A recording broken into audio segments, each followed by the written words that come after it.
واليوم نكمل لكم لعبة فكر وارسم. طبعا وصلنا للمرحلة 149. طبعا هذا مسكة مال لايت مال دراسة ما اعرف شنو، فخلينا نسوي له لازم دائرة تمام على مود يصير الضوء الحقيقي. اوكي، وهذا اعتقد سنجاب، اعتقد يريد هاي الجوزة مالته، هو يموت على شوف لك روح افرح افرح. والمرحلة 151 اعتقد هاي نحل، وهاي خلية من ها شنو رسمت هالشي خابي يطلع صحيحه. اوكي، وهذا بيت العصفور، اكيد الكل يعرف هالحل، بس شو انا وصلت مستوى المفروض يصعبوهن مو يسهلوهن، مو صحيح؟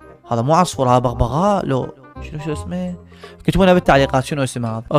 اوكي وهسه شف مال الطبخ هذا لو مال العرس، شو مصدف هيك معقوله؟ اوكي شو سهله ليش. اوكي ورجع لنا اينشتاين من جديد، اعتقد اللي هو الكوشه. اوكي اوكي شو رسمت؟ يلا روح يعني رسمته صحيح ما قبله، ورسم بالله يرضى هيك مثل رسم